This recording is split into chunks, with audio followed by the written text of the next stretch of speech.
둘, 셋. 안녕하세요. 엉망전자 CM 오벌루 CF4D. CW 와식입니다. 와. 저희 이번에는 저번 차에 이어서 전기차 시장에 대해서 한번 공부를 해보기로 했지요. 네, 저번에는 벤츠 전기차 화재 사건을 중점적으로 봤다면은 이번에는 이제 전기차 시장 자체를 좀 보고 기술과 그리고 관련된 규제들이 무엇이 있나를 좀 살펴보려고 합니다. 여러분들 혹시 전기차가 어느 정도 팔리는지 대충 감이 오는 게 있나요? 전기차 하는데 시장에서 몇 퍼 정도나 팔리고 있는지? 그래도 10%는 넘겼을 것 같은데. 저 진짜 감이 없어요. 차에 진짜 관심이 없어서.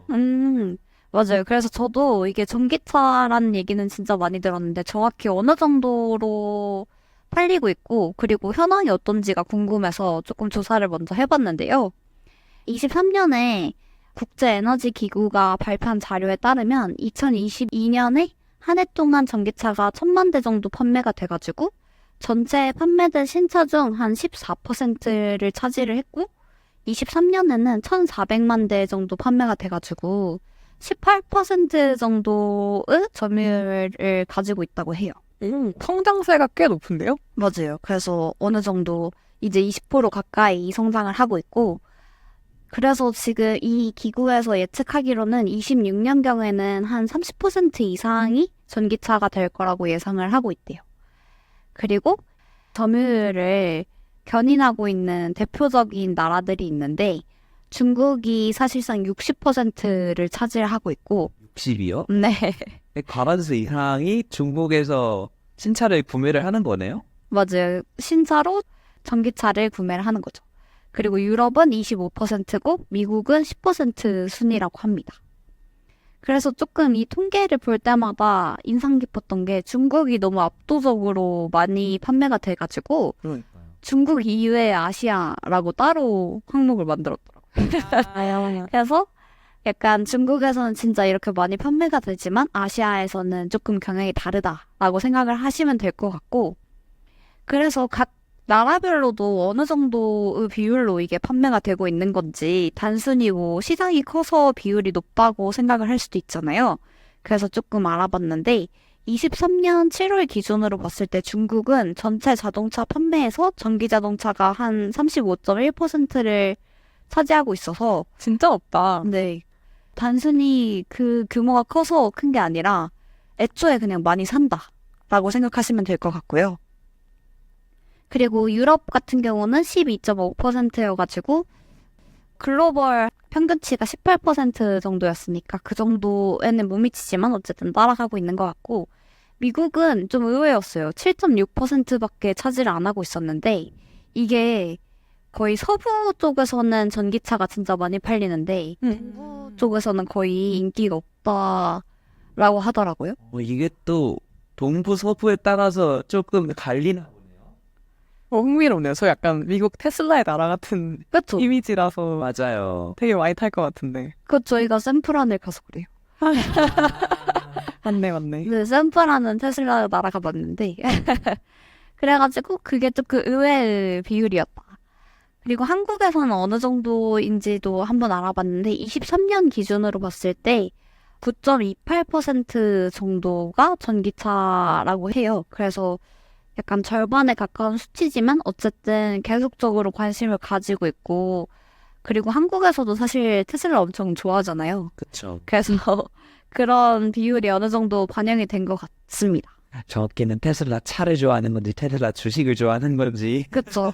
그거 약간 의문이긴 한데 근데 어쨌든 글로벌 점유율에 비하면은 반 정도인 수치인데 그거에 대한 원인이 몇 가지 꼽히고 있는데 일단 캐즘이라고 해가지고 이게 얼리어답터가 이미 다 산 거예요. 그래서 얼리어답터가 이미 전기차를 다 샀는데 사실 그게 일반 대중한테 넘어가기 전에는 그 사이 간극 때문에 수요가 조금 떨어지는 현상을 말하는 거거든요.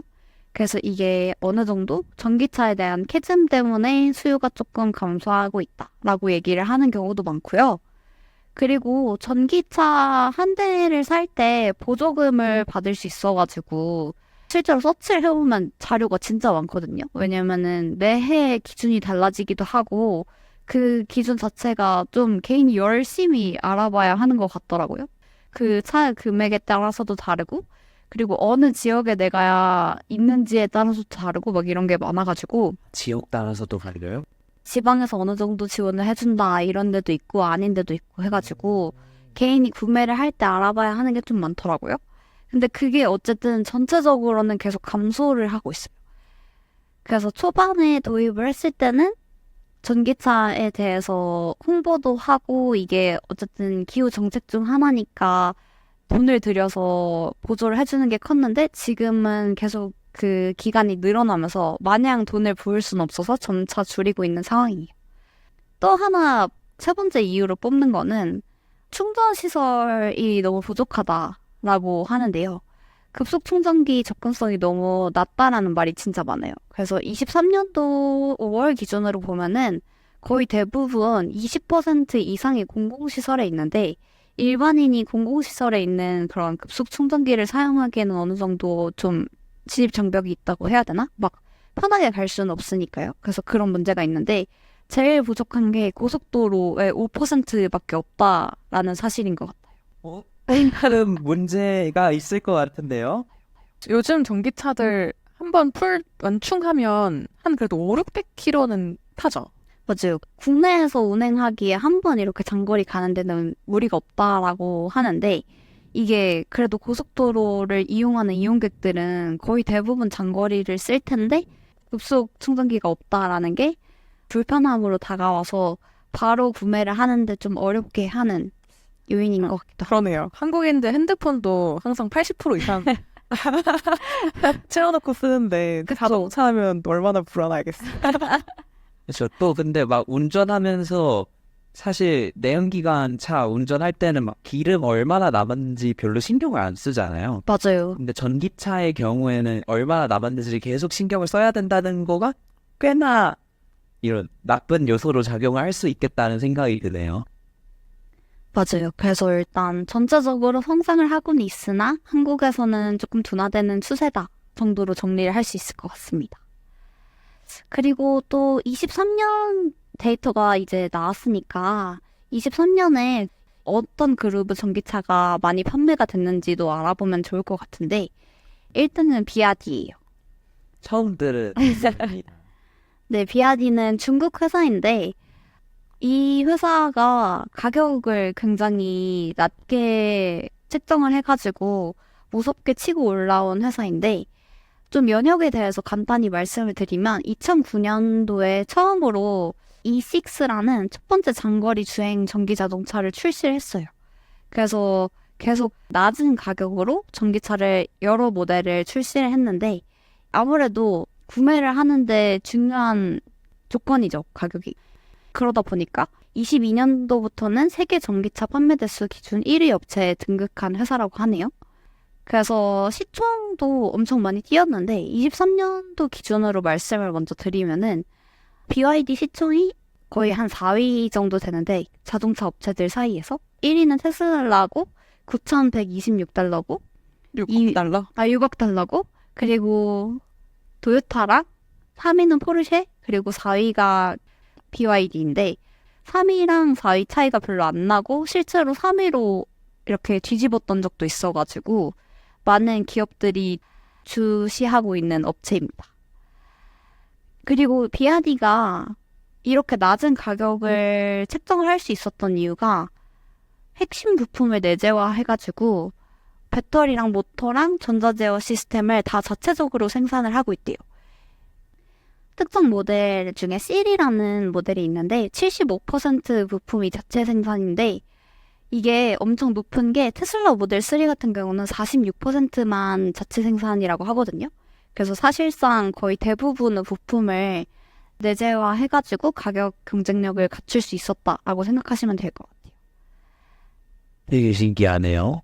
그리고 여기에서 또 잘하고 있는 게 적극적으로 해외 진출을 하고 있거든요. 그래서 유럽 시장 점유율을 2015년에는 5%에서 2023년에는 15%까지 증가를 시켰거든요.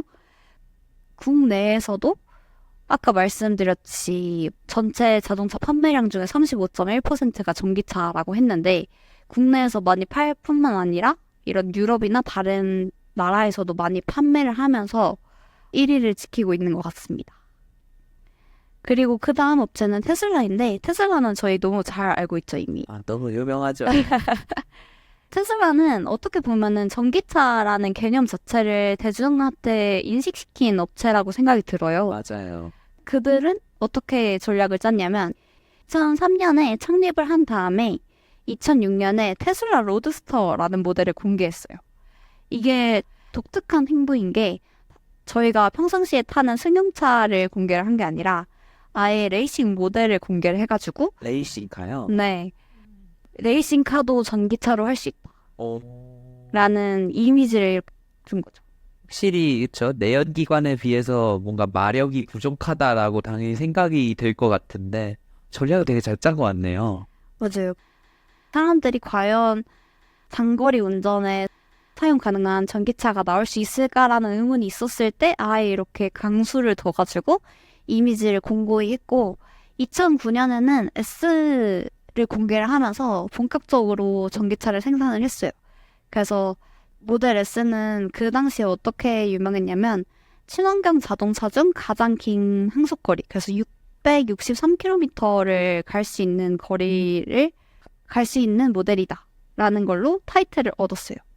그래서 그 이후에도 뭐 2014년에는 자율주행인 오토파일럿까지 발표하면서 전기차에다가 자율주행까지 가능하다라는 두 가지 키워드를 가지고 가면서 계속 잘 되고 있는 기업이었죠. 테크 세비한 기업으로 되게 여겨지는 것 같아요, 테슬라. 그리고 테슬라는 되게 브랜딩도 잘한 것 같아요. 맞아요. 약간 왠지 모르게 하이엔드스러운 느낌?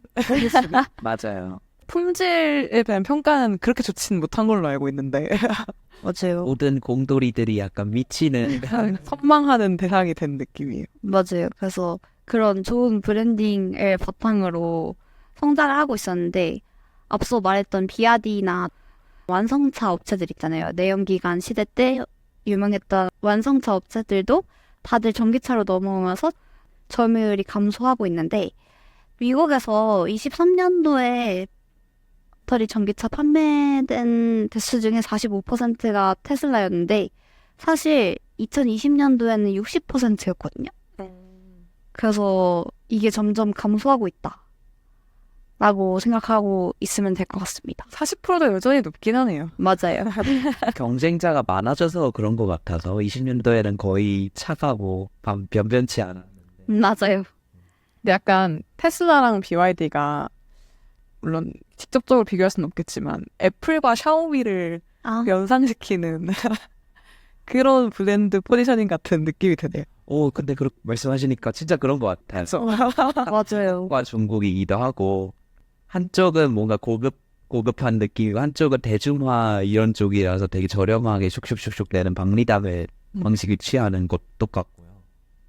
그러게요. 그 두 그룹은 뭔가 구도가 비슷하게 느껴지네요. 그리고 테슬라는 어쨌든 그런 것 때문에 어느 정도 견제를 했는지 사실 25년에는 모델 2라고 한 3천만 원대 저가 모델을 출시를 한다고 발표를 했었거든요. 근데 이걸 또 말을 바꿨어요. 뭐인가요? 그럼? 테슬라는 약간 항상 오너 리스크가 있기 때문에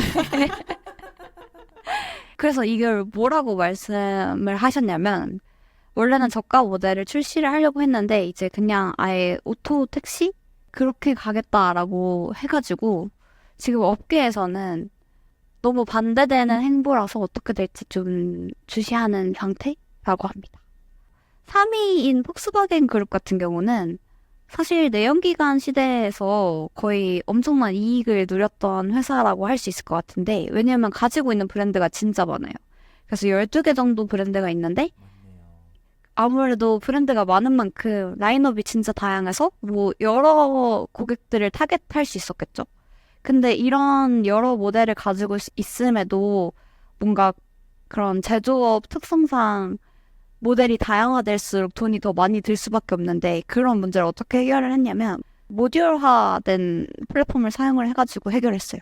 그거를 가로 배치 엔진 전용 플랫폼이라고 해서 MQB라고 했거든요. 그래서 그거를 뭐 경차부터 시작해가지고 아주 커다란 차에도 적용할 수 있을 만큼 모듈의 활용도가 높았대요. 설계를 진짜 잘한 거네요. 네, 그래서 그런 식으로 전성기를 누렸던 그룹인데 21년도에 웨이 투 제로라는 그 사명이라고 해야 되나요? 슬로건을 공개를 하면서 2030년까지 유럽 내에서 판매되는 차량의 70%를 전기차로 채울 예정이라고 했고 33년부터는 전기차만 생산할 거라고 얘기를 했대요. 그래가지고 그것도 내연기관 때 성공한 방식과 동일하게 나도 또 그 전기차에 맞는 모듈을 만들겠다 해가지고 지금 만든 거는 MEB라는 플랫폼인데 그게 지금 어느 정도는 워킹하는 모듈을 만들어내서 지금 폭스바겐 그룹에서 내고 있는 전기차 모델에 많이 적용이 되고 있다고 하고 안정적으로 성장을 하고 있다고 합니다. 폭스바겐 그룹이 이제 폭스바겐도 있고 아우디도 있고 포르쉐도 있고 약간 저희가 아는 유명한 브랜드들 다 대부분 여기 있더라고요. 네. 근데 또 전기차 쪽에서는 폭스바겐이 좀 잘 하고 있는 것 같아요. 그 중에서도. 맞아요. 그래서 뭔가 다른 그런 유명한 브랜드보다는 폭스바겐이라는 이름으로 좀 더 전기차라는 브랜드가 많이 나오고 있는 것 같고 여기도 ID하고 숫자를 계속 붙이는데 그 모델 자체가 엄청 다양해요. 그래서 그런 식으로 좀 하고 있고 안타깝게도 현대자동차 그룹은 아직 7위이다. 7이면 잘하는 거죠. 그쵸. 그래도 현대차 그룹이 7위로 하면서 좀 유명했던 모델은 뭐 아이오닉 5랑 6랑 EV6랑 이런 것들이 좀 있고 그래도 23년 기준으로 했을 때 전년 동기 대비 13.7% 성장률을 기록을 하고 있어서 어쨌든 점유율을 높이기 위해서 계속 노력은 하고 있다라고 생각을 하시면 될 것 같아요. 현대 기아의 점유율은 한 4% 정도 네. 있는데 맞아요. 앞서 말했던 여러 기업들이 다양한 모델을 낼 수밖에 없는 게 전기차를 크게 분류를 하자면 주행거리랑 충전시간 기점으로 이렇게 나눌 수 있거든요. 당연히 충전시간이 빠르고 주행거리가 길면은 무조건 좋은 차겠지만은 그렇게 되면은 가격이 너무 높아져요. 그래서 프리미엄 시장으로 가는 거고 일반 대중이 사용할 때 충전시간이 길더라도 그냥 주행거리가 어느 정도 만족이 되면 무리 없이 사용은 할 수 있거든요. 캐수를 조정한다든지 이런 식으로 해결을 할 수 있기 때문에 그런 거는 스탠다드한 시장으로 보면 될 것 같고 주행거리가 낮고 그리고 충전시간이 낮은 그런 차량도 있는데 이거는 좀 저가 정책을 써가지고 일반 사람들이 구매를 할 때 낮은 가격으로 판매가 될 수 있는 모델들을 만드는 것 같은데 아무래도 비아디는 그 저가 모델에 완전 주력해서 실제로 1,000만 원대인 전기차가 있다고 하거든요. 아, 저 궁금한 거. 네. 한국에서 살 수 있어요? 한국에서 지금은 들어오지가 않아가지고 살 수는 없는데 비아디 전기차가 서울시 버스에 사용된 적은 있었대요. 서울시 버스랑 그리고 그 제주도에 가면 우도 갈 수 있잖아요. 우도 버스 중에 비아디께 있었다 이런 말은 있더라고요. 근데 24년도 초부터 비아디가 들어올 수 있다 아니다 이런 기사가 많은데 24년 말쯤에 뭐 가능성이 있다. 왜냐면 사람들이 비아디 모델이 돌아다니는 거를 봤대요. 약간 시범 주행하는 거를 발견한 그 차 덕후 분들이 있어가지고 가능성은 있는 것으로 보입니다. 만약 살 수 있으면 템으로 살 수 있는 거 아니에요? 그러면 이제 배 타고서 태무강 일단 어떻게 될지는 좀 주시해야 되는데 국내 완성차 업계에서는 엄청난 위협이어가지고 좀 들어올 때 빠듯할 것 같긴 합니다. 여러 가지 정책이나 이런 것들이. 그 방금 말씀 주신 전기차 세그먼트가 네. 그 배터리 제조사들이 배터리를 판매할 때 이 고객을 나누는 세그먼트이기도 해요. 왜 그러냐면 이게 충전 시간과 약간 주행 거리 이거에 따라서 적용될 수 있는 배터리의 기술이 다르더라고요. 그래서 저번 주에 살짝 이야기를 했었지만 크게는 LFP 또는 NCM 이렇게 두 가지 종류로 나뉘는데 LFP는 리튬하고 인산철이 주요 소재인 배터리인 거고 NCM은 니켈, 코발트, 망간 이 세 가지 소재가 주 재료인 배터리예요. 네, 얘네가 좀 되게 상반된 특성들을 가지고 있어요. LFP 같은 경우는 안정성이 높고 수명이 길고 가격이 낮아요. 근데 에너지 밀도가 낮다는 뜻이거든요. 그래서 주행 거리가 짧고 순간 출력이 약한 단점이 있고요. NCM 같은 경우는 얘가 에너지 밀도가 높아서 주행 거리가 길고 순간 출력도 강한데 대신 수명이 상대적으로 좀 짧고 안정성도 LFP에 비해서는 좀 떨어지는, 그래서 그 이번에 화재 사고 발생한 벤츠 EQ에 탑재된 배터리도 NCM 배터리였습니다. 그래서 이게 사실 배터리 시장이 중국하고 국내 업체들이 거의 다 양분하고 있는 느낌? 사실은 중국이 더 많이 파이가 커지긴 했죠. 인데 그 중국 배터리 업체 CATL이나 BYD 아까도 얘기해 주셨던 같은 경우는 LFP를 좀 중점적으로 잘 해요. 그리고 이제 국내 배터리 제조사들 LG 에너지 솔루션이나 뭐 삼성 SDI 같은 경우는 NCM 배터리를 조금 더 주력으로 가져왔던 건데 이제 아무래도 소비자들이 좀 저렴한 가성비 좋은 전기차를 선호를 하다 보니 아까 얘기해 주신 것 중에 어포더블이나 스탠다드 쪽 위주로 시장이 더 커졌던 것 같아요. 그러면서 그 전체 중국 배터리 제조사들의 점유율이 계속 높아지고 있는 구도이지 않나. 그래서 국내 배터리 제조사들 같은 경우는 그렇다고 LFP를 안 하는 건 아니거든요. 근데 또 여기서는 그 가격 경쟁력을 중국 업체들을 이기기가 어렵다 보니 약간 NCM의 강점을 좀 더 살리고 그 단점을 좀 개선하는 그런 기술 연구들을 계속 하고 있는 것 같아요. 그런 상황에서 이번 사건이 터져가지고 국내 배터리사들은 되기 쉽진 않겠네요. 그쵸. 약간 악재긴 하죠. 네, 악재인 것 같네요. 이 배터리 이야기를 듣다 보니까 제가 되게 재밌는 이야기를 하나 봤어요. 아까 전에 나왔던 테슬라의 경우에는 주업인 전기차 시장 외로도 부업으로 이것저것 하는데 그 중에 하나의 에너지 저장 장치 ESS 부분에 대한 성장세가 심상치 않다고 합니다.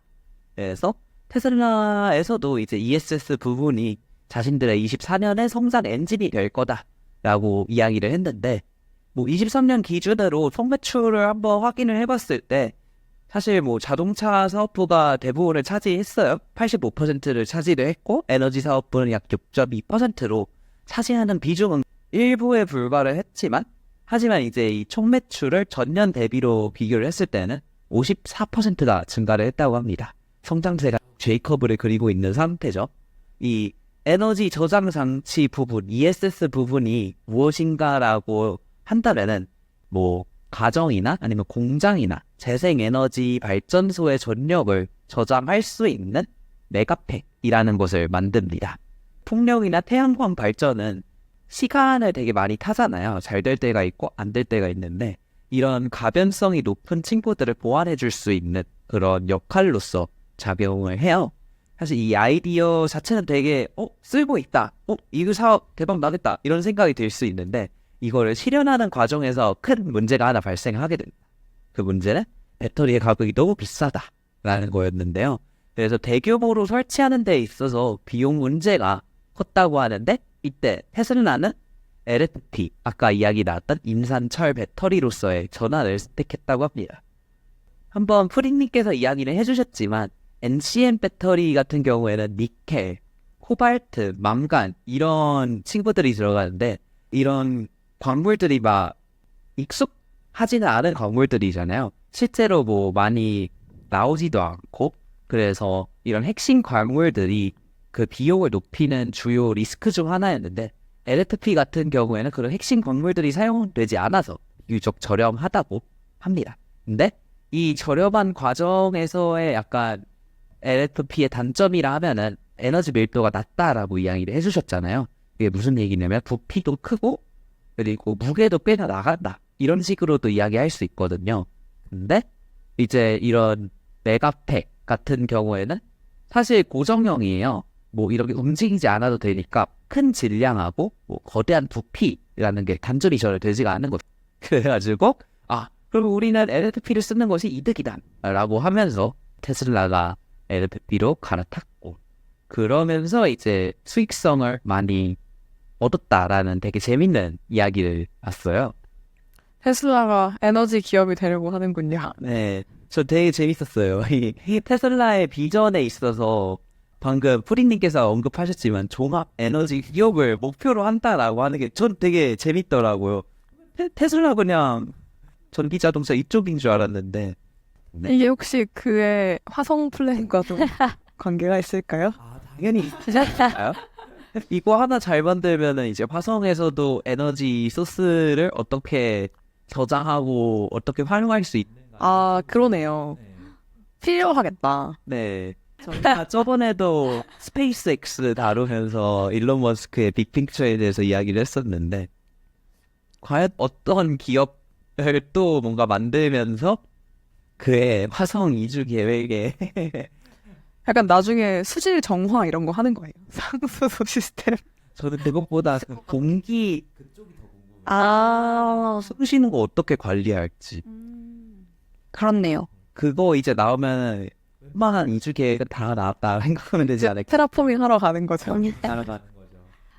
그래서 네, 테슬라의 이런 ESS가 생각보다 그들의 비전에 있어서 되게 중요하다라는 이야기를 하면서 또 다른 재미있는 테슬라 이야기 하나 해드릴까요? 네, 좋아요. 테슬라가 그러니까 정확히는 일론 머스크가 이름을 되게 재밌게 지어요. 그러니까 정확히 이름을 참 잘 지어요. 그러니까 뭐를 하든 그 산업의 표준인 것처럼 이름을 짓거든요. 그 중에 하나가 이제 충전 인프라에서도 이런 뭔가 그의 만행은 아니고 그의 기행이라고 할까요? 그것이 한번 보여지는데요. 이제 충전 인프라 쪽 저희가 다룰 부분은 전기차 충전기 커넥터하고 소켓 이쪽이에요. 그래서 국내에서 많이 사용되는 거는 뭐 AC 단상 5핀 완속 용이고요. 그리고 DC 콤보 7핀 이거는 급속 용, 이렇게 두 개가 주로 사용이 되는데, 테슬라는 이 두 개 속하지가 않아요. 테슬라의 충전 커넥터 이름은 NACS라고 하는데, 이게 영어로 이제 North American Charging Standard, 북미 충전 표준 이거예요. 그러니까 북미 충전 표준이 아닌데 이름을 그냥 우리 거 북미 충전 표준이야 이렇게 지은 거죠. 그냥 깃발 꽂고 이거 내 땅. 그렇죠. 이런 거죠. 자신의 야망과 포부를 보이는 동시에 이름으로 장난질하는, 약간 헷갈리게 하는, 야바위하는 이거죠. 근데 이 테슬라가 만든 NACS 같은 경우에 앞서 얘기한 뭔가 5핀과 7핀은 이제 따로따로 충전기가 존재하는데, 여기는 뭐 완속과 급속 모두 동일한 소켓을 통해서 진행할 수 있다는 장점이 존재했습니다. 그래서 북미 같은 경우에는 CCS, 아니면 유럽 같은 경우에는 유럽도 CCS였죠. 일본 같은 경우에는 뭐 일본 충전 규격이 뭐 차대모 이런 식으로 약간 파편화가 되어 있었는데, 이번에 이런 테슬라의 NACS가 2022년 11월에 빵 공개가 되면서 이제 포드를 시작으로 자동차 제조 업체들이 우리 NACS 쓸래? 라고 하나둘씩 발표를 하기 시작합니다. 그리고 일본의 자동차 제조 업체 닛산도 북미 지역 판매 전기차의 NACS 지원을 발표를 하면서, 일본에서도 저렇게 써? 그러면 이거 논의해볼 만하다 하면서 이제 작년 6월 27일 국제자동차 기술자 협회인 SAE 인터내셔널에서 테슬라의 NACS를 그냥 표준화하겠다라고 발표를 하게 됩니다. 그러니까 정리하자면 북미 충전 표준이라는 것이 표준화가 되었다. 좀 웃기지 않아요? 역시 선빵 필승. 빵 필승 맞는 말씀인 것 같습니다. 근데 이 NACS가 확실히 기존의 CCS나 다른 것들에 비해서 되게 장점이라고 불릴 수 있는 부분은, 아까 이야기했듯이 그 급속과 완속을 모두 하나의 커넥터를 통해서 진행을 할 수 있기 때문에 그 커넥터의 사이즈가 되게 작고 가볍다라는 장점이 있어요. 그리고 그 NACS의 약간 시장 점유율 또한 하나의 포인트인데 이제 뭐 미국 에너지부에 따르면은 이런 NACS를 충전하는 커넥터가 한 2만 개 정도가 되는데 이게 CCS와 그리고 차대모 커넥터를 합친 것보다 더 큰 점유율을 이미 가지고 있었다고 합니다. 미국 내에서. 이런 뭔가 흐름들이 NACS를 표준화로 만드는 데 이바지하지 않았나라는 생각을 합니다. 사실 전기차 이야기를 하다 보면은 저번 시간에도 이야기했지만 이 산업은 그 산업이 커가는 동시에 기술도 이렇게 같이 만들어지게 되잖아요. 그러다 보니까 정말 규제가 없이 만들어지고 규제 또한 그 뒤를 약간 따르게 되는 형태인 것 같아요. 그레이존이 많은 것 같아. 맞아요. 그레이존이 많다 보니까 방금 이야기했던 것처럼 냈다 일단 깃발 꼭 어느 부분이든지 그런 표준화가 되면은 되게 좋다 보니까 네 그런 깃발 꽂기의 행태가 보여지고 있는데 이런 부분에 있어서 규제들도 하나둘씩 나오고 있는 것 같아요. 맞아요. 이렇게 아직 그레이존이 많다 보니까 이 산업 자체에 규제가 엄청 직접적으로 연관이 있거든요. 예를 들어서 규제 하나를 바꾸면은 뭐 갑자기 그 전기차에 대한 수요가 갑자기 올라간다든지 이런 식으로 변화가 진짜 큰데 몇 가지를 좀 가져와 봤어요. 그래서 IRA라는 게 대표적인 것 같은데 IRA가 2022년에 8월 16일에 발표된 인플레이션 감축법이거든요. 그래서 여기 전기차 관련 조항이 있는데 2023년부터 북미 내에서 최종적으로 조립 및 생산된 차량에 한해서 전기차 한 대당 $7,500 세액 공제를 지원받을 수 있다는 조항이 있어요. 좋은 조항이네요. 그렇죠. 그래서 이게 구매자들한테는 당연히 이런 조항이 있으면은 이 조항이 적용될 수 있는 모델을 먼저 보겠죠. 근데 이 조항이 생각보다 좀 빡세요. 예를 들어서 배터리 관련된 걸 보면은 배터리 주요 부품 같은 경우는 50% 이상 미국 내지 미국과 자유무역 협정을 체결한 국가의 것일 때 가능하고 배터리 제작에 사용되는 핵심 광물도 기준이 있는데 최소 40%를 만족을 해야지 이게 통과가 가능하거든요. 그래서 이거에 따른 기준이 좀 세분화되어 있는데 앞으로도 이 비율을 점차 높여가지고 2027년에는 핵심 광물 비율을 40%에서 80%까지 올리려고 하고 그리고 주요 부품 비율은 100%에 수렴할 정도로 기준을 강화할 예정이라고 하거든요. 국내 배터리 회사들은 아직은 좀 괜찮은 게 배터리 제조에 필요한 8대 광물들을 다 중국에서 가져오긴 하는데 광물 원산지랑 별개로 우리 국가에서 가공을 하고 있으니까 핵심 광물 요건을 만족을 하는 거예요. 그래서 지금은 문제가 없는데 만약에 뭐 이러한 규제가 또 바뀌어가지고 단순히 뭐 가공지에 따른 규제가 아니고 원산지에 따른 규제가 생기면 또 이게 아예 판매할 때 문제가 될 수 있겠죠. 그래서 그런 것 때문에 중국 원자재 의존도를 낮춰야 할 필요성이 있다라는 말이 나오고 있고 23년 4월에 이렇게 갱신된 세부 지침에 따라서 보조금을 최대로 지급받을 수 있는 차종을 발표를 했는데 원래는 한 43개 정도 있었는데 지금 19개로 축소됐대요. 그러면서 지금 거의 대부분은 미국 차들이 포함되어 있고 국내 차량은 사실 아무것도 포함이 안 됐거든요. 예를 들어서 뭐 GV70 같은 경우에는 중국산 배터리를 사용을 해서 불만족하고 다른 일본차 기업들도 다 강화된 조건 때문에 이 명단에서 제외됐어요. 사실상 약간 미국의 국내 밀어주기 법안처럼 보이기는 하네요. 맞아요. 그래서 전기차가 전 세계적으로 모든 그런 완성차 업체에서 지금 도전을 하고 있는 분야다 보니까 이 시장을 누가 잡는지가 엄청 중요한 거예요. 그래서 자국에서 판매하는 것뿐만 아니라 해외 진출도 되게 중요한 시점인데 자국 내 기업을 먼저 지켜야 되니까 이런 발안이 나온 것 같고 여기에서 또 동일한 맥락으로 EU에서도 상계관세를 중국차 회사한테 부과하는 방식의 법안이 통과가 됐는데 이게 뭐냐면 상계관세라는 게 그거예요. 무역에서 수출국이 수출 보조금 같은 걸 줘가지고 얘를 수출을 잘 할 수 있게 도와주는 그런 정책을 펼치고 있었다면 대표적으로 비아디가 그렇겠죠.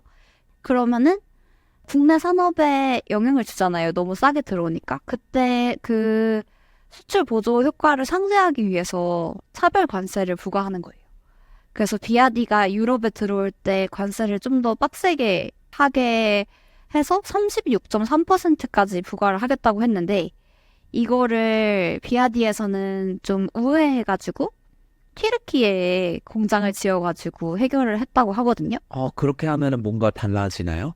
튀르키예가 EU 소속 국가가 아닌데 1996년부터 관세 동맹을 체결을 했을 때 EU 국가에 준하는 그런 무역 협정을 가지고 있어가지고 비아디가 바로 머리를 썼네요. 네, 그래서 바로 머리를 써가지고 이렇게 물가도 좀 싸고 이런 산업이 들어오는 걸 환영하는 국가에 가서 EU 관세, 저렴한 관세도 내가 누리겠다라는 정책을 피고 있는 것 같아요. 그래서 그런 식으로 보통 모든 나라들이 자국 내 기업을 지키려고 하고 있고 그리고 타국에서 온 그런 완성차 업체에 대해서 어느 정도 불합리한 요건을 주려는 그런 폐쇄 정책들을 펼치고 있는 것 같습니다. 그리고 맨 처음에 말씀드렸을 때 국내에서 이렇게 시장이 좀 둔화된 이유 중에 하나가 보조금이 점차 줄고 있다라고 말씀을 드렸잖아요. 네. 근데 유럽 시장에서도 좀 중요한 영향을 미치는 거는 독일한 것 같아요. 그래서 독일 같은 경우는 2022년도에 멈췄고 영국은 2023년 그리고 스웨덴은 23년 12월부터 예산이 부족하다는 이유로 전기차 보조금 지급을 아예 안 하고 있거든요. 그렇게 했더니 전기차 판매가 감소를 하고 있고 그리고 전기차 보조금이 유지되고 있는 벨기에, 덴마크는 동일하다고 합니다. 확실히 보조금이 주는 네, 차이가 명확하군요. 그런 것 같네요. 네, 그래서 지금까지 저희가 전기차에 관련돼서 어떤 식으로 발전을 하고 있고 그리고 관련된 기술에는 뭐가 있고 그리고 테슬라가 어떤 식으로 또 새로운 시장과 그런 표준을 만들려고 하는지에 대한 얘기도 잠깐 했고요. 마지막으로는 전기차 수요에 직접적인 영향을 미치는 관련 규제도 잠깐 살펴봤습니다. 오늘 어떠셨나요? 저는 사실 이런 차에 그렇게 관심이 많지 않아서 이번 엉망 스터디 준비하는데 새로운 지식들이 많이 축적된 기분입니다. 비단 전기차 시장에 대한 지식뿐만이 아니고 그냥 차에 대한 네, 지식이 많이 쌓였고요.